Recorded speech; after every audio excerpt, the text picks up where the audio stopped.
Video like जरूर कर लीजिए और ऐसे वीडियो लगातार फ्री में पाने के लिए चैनल को तुरंत सब्सक्राइब कर लीजिए और बेल आइकन को जरूर टैप कर लीजिए ताकि आगे भी सारे वीडियो आपको मिलते रहे। यूट्यूब में फॉलो करते हैं तो प्लीज ये वाला फ्री टेलीग्राम चैनल जरूर ज्वाइन कर लीजिएगा। सारे नोटिफिकेशन सारे अपडेट यहीं पे आते हैं, ध्यान रखिए।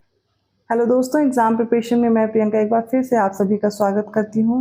यूपीपीएससी आरओ एग्ज़ाम जो कि होना है बहुत जल्दी होने वाला है। 27 जुलाई को आपका एग्ज़ाम प्रस्तावित है और मैं डेली आपको मॉक टेस्ट करा रही हूँ जो कि आपके एग्ज़ाम के लिए इम्पॉर्टेंट है। डेली रात को 9 बजे क्लास आती है और आज मैं कुछ क्वेश्चन आपको सॉल्व करा रही हूँ सब्जेक्ट वाइज जो कि पिछले वर्ष प्रश्न पूछे गए हैं। तो एक क्विक रिवीजन इंपॉर्टेंट है, एग्जाम के पैटर्न को समझना है तो इन क्लासेस को देखना इंपॉर्टेंट है। यहाँ पर मैंने इतिहास के मोस्ट इंपॉर्टेंट क्वेश्चन लिए हुए हैं। प्री प्लस मेंस में जो पूछे जाते हैं प्रश्न उनको ले ही लिया, उसके साथ में आप देखेंगे और कौन से एग्जाम में प्रश्न पूछे जा सकते हैं वो उनका भी कलेक्शन आपको मिल जाएगा। तो क्लासेस ध्यान से देखिए, यहाँ पर जो प्रश्न आपके लिए गए हैं वो PYQ बेस्ड है, ठीक है। PCS के लिए भी इंपॉर्टेंट है, लेकिन जो बच्चे RO का एग्जाम टारगेट कर रहे हैं उनके लिए खासकर ये सीरीज मैंने स्टार्ट की है। तो सब्जेक्ट वाइज तो देख ही रहे हैं, साथ में आपके फुल लेंथ मॉक टेस्ट भी चलते रहेंगे। अगर आप न्यू हैं चैनल पर तो डेली दोपहर 1 बजे GS की क्लास आती है, रात को 9 बजे प्रैक्टिस सीरीज चल रही है। साथ में कुछ शॉर्ट क्वेश्चंस आते हैं जो कि आपके शॉर्ट वीडियो में कवर किए जाते हैं। जो भी बच्चे पेड कोर्स में इंटरेस्टेड हैं, जिन्हें टेस्ट ज्वाइन करना है, फुल लेंथ मॉक टेस्ट चाहिए, टेस्ट सीरीज आपको सारी एक साथ मिल जाएंगी, या कंप्लीट कोर्स भी ज्वाइन कर सकते हैं RO के लिए। डिस्क्रिप्शन बॉक्स में मैंने नंबर प्रोवाइड किया, आप उन पर कॉल या मैसेज करके इन्फॉर्मेशन ले सकते हैं, जिसमें आपको एग्जाम ओरिएंटेड टेस्ट सीरीज दी जा रही, डेली प्रैक्टिस कर पाओगे, उसका एक्सप्लेनेशन आपको डिटेल में दिया जाएगा, जिससे उनसे रिलेटेड और भी कोई प्रश्न बनते हैं तो आप आसानी से हल कर पाएंगे। कंटेंट में आपको देखना है कि आपकी सब्जेक्ट वाइज सारी क्लासेस अवेलेबल हैं, सारे सब्जेक्ट भी कंप्लीट हो जाएंगे और आपकी प्रैक्टिस भी अच्छे से हो जाएगी। चाहे करंट अफेयर हो, GS हो, हिंदी हो, कुछ भी हो, आपको कहीं और से पढ़ने की ज़रूरत नहीं, सिर्फ इतना कंप्लीट करेंगे आपका कंप्लीट हो जाएगा कोर्स, ठीक है, सिलेक्शन ले पाएंगे। तो कोर्स से रिलेटेड छोटी सी जानकारी थी। चलिए आज की क्लास स्टार्ट करते हैं। तो 41st क्वेश्चन है, निम्नलिखित में से किसने रविन्द्रनाथ टैगोर को महान प्रहरी कहा था? मौलाना अबुल कलाम आज़ाद ने, महात्मा गांधी ने, डॉक्टर राजेंद्र प्रसाद ने या सुभाष चंद्र बोस ने? इसका करेक्ट आंसर होगा ऑप्शन बी, महात्मा गांधी ने रविन्द्रनाथ टैगोर को महान प्रहरी कहा था। नेक्स्ट क्वेश्चन है, हिंदुस्तान रिपब्लिकन संगठन की स्थापना की गई थी? इलाहाबाद में, कानपुर में, लखनऊ में या नई दिल्ली में? तो हिंदुस्तान रिपब्लिकन जो ऑर्गेनाइजेशन है वो इस्टेब्लिश हुआ कानपुर में, ऑप्शन बी करेक्ट। तो 43rd क्वेश्चन है, निम्नलिखित वक्तव्यों पर विचार कीजिए। कथन है, महात्मा गांधी द्वारा 1922 में असहयोग आंदोलन स्थगित कर दिया गया था। इसका कारण दिया गया क्योंकि इस स्थगन का CR दास और मोतीलाल नेहरू द्वारा विरोध किया गया था। इनमें से कौन सा स्टेटमेंट करेक्ट है और एक्सप्लेनेशन कर रहा है या नहीं ये आपको बताना है, ठीक है। तो यहाँ पर कथन और कारण दिए गए हैं। देखिए इसका राइट आंसर क्या होगा, महात्मा गांधी ने 1922 में असहयोग आंदोलन स्थगित किया था, ठीक है। चौरी चौरा की घटना होती, मैंने आपको बताया था, उसके बाद ये आंदोलन स्थगित कर दिया जाता है। अब ये जो स्थगन हुआ था उसका चित्तरंजन दास और मोतीलाल नेहरू दोनों लोगों ने विरोध किया था, ये भी सत्य है, लेकिन ये कारण नहीं है इसका। मैंने क्या बताया कि चौरी चौरा कांड की वजह से ऐसा हुआ था, इसलिए ऑप्शन बी करेक्ट होगा। A और R दोनों करेक्ट है और जो कारण है वो कथन को एक्सप्लेन नहीं कर रहा है, ठीक है, ऑप्शन बी करेक्ट होगा। अगला प्रश्न है, भागवत संप्रदाय में भक्ति के रूपों की संख्या है 7, 8, 9 या फिर 10? इसका करेक्ट आंसर होगा ऑप्शन सी 9 है। अगला प्रश्न है, बुद्ध कौशाम्बी किसके काल में आए थे? शतनीक के, उदयन के, बोधि या निचक्षु के? तो बुद्ध जब कौशाम्बी आए थे तो कौशाम्बी आने के वक्त उस समय उदयन थे, ऑप्शन बी करेक्ट है। अगला प्रश्न है, किस धर्म को राष्ट्रकूटों का संरक्षण प्राप्त था? बौद्ध धर्म, जैन धर्म, शैव धर्म या फिर शाक्त धर्म? इसका करेक्ट आंसर होगा ऑप्शन बी जैन धर्म। तो जैन धर्म को राष्ट्रकूटों का संरक्षण प्राप्त था। अगला प्रश्न है, शक विजेता किसे जाना जाता है? ऑप्शन ए चंद्रगुप्त प्रथम, ऑप्शन बी है समुद्रगुप्त, ऑप्शन सी है चंद्रगुप्त द्वितीय और ऑप्शन डी है कुमारगुप्त। तो शक विजेता कहते हैं चंद्रगुप्त द्वितीय को, ऑप्शन सी करेक्ट होगा।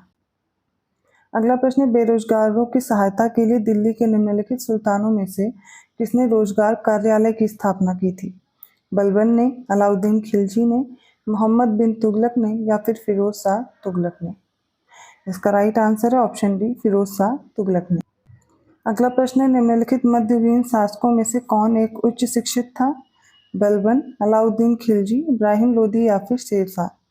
तो इसमें से जो शेरशाह था ऑप्शन डी करेक्ट होगा, ये इन सभी में सबसे ज़्यादा शिक्षित था। अगला प्रश्न है बेसनगर अभिलेख का हेलियोडोरस कहाँ का निवासी था? पुष्कलावती का, या फिर तक्षशिला, साकल या फिर मथुरा। करेक्ट आंसर है इसका ऑप्शन बी, तक्षशिला का निवासी था हेलियोडोरस। तो 51st क्वेश्चन है मध्यकालीन भारत के मुगल शासक वस्तुतः थे फारसी या ईरानी थे, अफगान थे, चगताई तुर्क थे या फिर नन ऑफ द अबव। तो जो मुगल थे वो चगताई तुर्क थे, ऑप्शन सी करेक्ट होगा। 252nd क्वेश्चन है कुछ मनसबदारी से रिलेटेड, जो मुगल समय पर मनसबदारी व्यवस्था थी इससे रिलेटेड कुछ स्टेटमेंट हैं और आपको बताना है ये कौन से स्टेटमेंट इनमें से करेक्ट है। पहला स्टेटमेंट है जाट और सवार ये पद प्रदान किए जाते थे और जो मनसबदार थे वो आनुवांशिक अधिकारी होते थे। मनसबदारों के 3 वर्ग थे और दीवान कार्यालय द्वारा इनका वेतन दिया जाता। इनमें से देखिए कौन कौन से स्टेटमेंट करेक्ट हैं, तो इसका राइट आंसर ऑप्शन सी। जो जाट और सवार के पद थे ये मनसबदारी व्यवस्था में दिए जाते थे और इनके 3 वर्ग हुआ करते थे, ना तो ये आनुवांशिक अधिकारी थे और ना ही दीवान कार्यालय इनको वेतन देता था। यहाँ पर ऑप्शन सी करेक्ट होगा। अगला प्रश्न ध्यान से देखिए किस मुगल बादशाह ने बलबन द्वारा प्रारंभ किया गया दरबारी रिवाज सिजदा समाप्त कर दिया था? अकबर ने, जहांगीर ने, शाहजहां या फिर औरंगजेब ने। इसका correct answer option C, Shahjahan ने इसे बंद कर दिया था। 254th क्वेश्चन है निम्नलिखित में से कौन एक कथन मोहम्मद अली जिन्ना के विषय में सही नहीं है? वे 2 राष्ट्र सिद्धांत के समर्थक थे।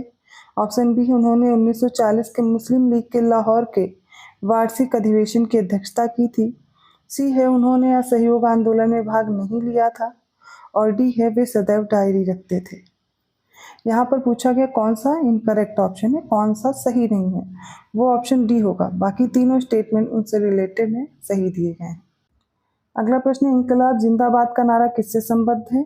चंद्रशेखर आजाद, रामप्रसाद बिस्मिल, भगत सिंह या लाला हरदयाल। बहुत इजी सा प्रश्न है, इसका उत्तर हो जाएगा ऑप्शन सी, भगत सिंह से रिलेटेड है।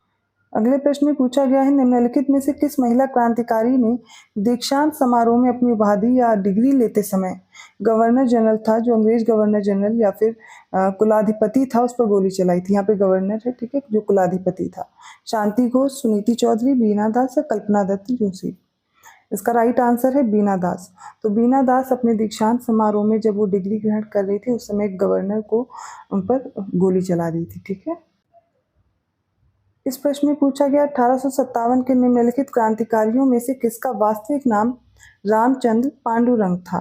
कुंवर सिंह, तात्या टोपे, नाना साहब या फिर मंगल पांडे का। तो इसका राइट आंसर है ऑप्शन बी, तात्या टोपे का नाम था रामचंद्र पांडुरंग। अब देखिए 1907 के भारतीय राष्ट्रीय कांग्रेस के सूरत के वार्षिक अधिवेशन के अध्यक्ष कौन थे, ये बताना है। दादा भाई नौरोजी थे, बाल गंगाधर तिलक, गोपाल कृष्ण गोखले या आरबी घोष थे। इसका देखिए क्या आंसर होगा। Right answer option D, RB Ghosh इसके अध्यक्ष रहे थे। जो 1907 वाला अधिवेशन हुआ था कांग्रेस का, ये सूरत में हुआ था और इसी में नरम दल और गरम दल आपस में बढ़ गए थे, स्प्लिट हो गया था यहीं पर कांग्रेस का, याद रखिएगा। ऑप्शन डी करेक्ट है। अगले प्रश्न को देखिए आज़ाद हिंद फौज के अधिकारियों के उनके लाल किले में चल रहे मुकदमे में उनके पक्ष से निम्नलिखित में से किसने वकालत की थी? सीआर दास ने, मोतीलाल नेहरू ने, एम.ए. जिन्ना ने या सर टी.बी. सप्रू ने।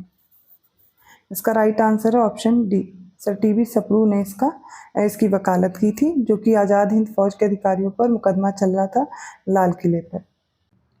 अगला प्रश्न, मुस्लिम लीग द्वारा निम्नलिखित में से किस तिथि को सीधी कार्यवाही दिवस के रूप में निश्चित किया गया था?